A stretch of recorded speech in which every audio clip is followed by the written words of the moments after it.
नमस्कार मुराद आज चर्चा करिबा भारतर बुलबुल सरोजिनी नायडू का विषय रे।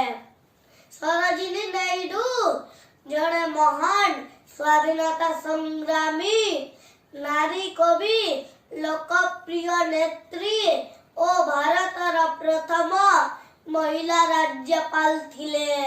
से 1888 मसीहा फेब्रुआरी 13 तारीख रे हैदराबाद रे गोटे मध्यवित्त बंगाली परिवार रे जन्म ग्रहण करिथिले।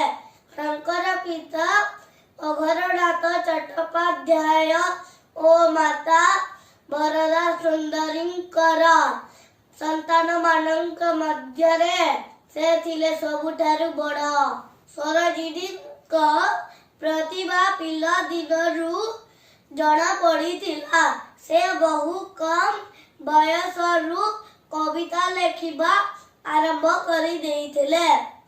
से आकाश पक्षी गछ लता आदि को लक्ष्य करी कविता लेखि पकांती। प्रथमरु तांको मां एथिपाई तांको उत्साहित करुथिले, किंतु तांको बापा चाहुथिले कि सरोजिनी जड़े वैज्ञानिक किंबा गणितज्ञ हुअन्तु, किंतु सरोजिनी रुचि थाए कविता लेखिबारे। से मात्र 12 वर्ष बयस रे माद्राज यूनिवर्सिटी रु मैट्रिक परीक्षा रे टॉपर होइथिले। हैदराबाद रो नवाब सरोजिनी कविता को पढ़ी खुशी होई गले एवं तांकु विदेश रे पढ़िबा पाई वृत्ति प्रदान कले।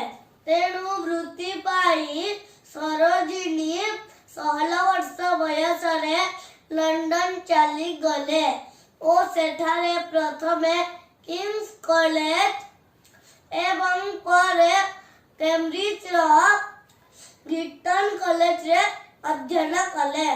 से हैदराबाद रो जड़े डाक्टर गोविंद राजलू नायडू को 19 वर्ष बयस रे विवाह करिथिले। विवाह परे से निज ना लेखिले सरोजिनी नायडू। एही नारी कविंकर इंग्राजी भाषा रे बेस दक्षता थिला।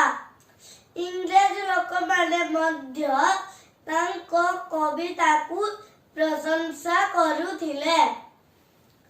तांको कविता रे मुग्ध होई तांको कहुथिले प्राच्य जगतर कोकिल आउ केही केही कहुथिले भारतर बुलबुल।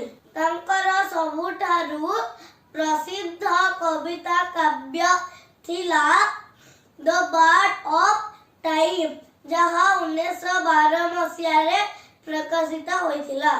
से 1916 मसीहा रे महात्मा गांधी को प्रेरणा रे स्वाधीनता संग्राम रे जोग देथिले।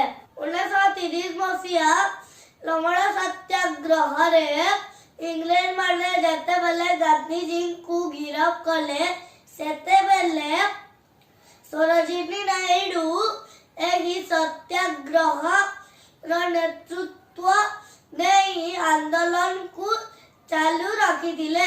समाज रे महिला मानकर उन्नति एवं समानता पाई से महिला मुक्ति और महिला शिक्षा आंदोलन आरंभ करि देइथिले, जहा फल रे महिला माने घरर चारिकांत मध्यरु बाहरी स्वाधीनता आंदोलन रे जोग देले।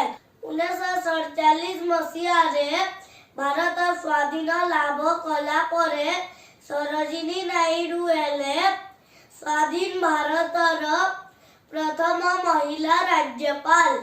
से उत्तर प्रदेश रे राज्यपाल भावरे कार्य करुथिबा समय रे 1949 मसीहा मार्च 2 तारीख रे उद्घात रे मृत्युवरण करिथिले। सेतेबेले तांकु मात्र 70 वर्ष हेउथिला। जदि आपणकु वीडियो भल लागिला ताहेले आपण लाइक और शेयर करंतु। धन्यवाद।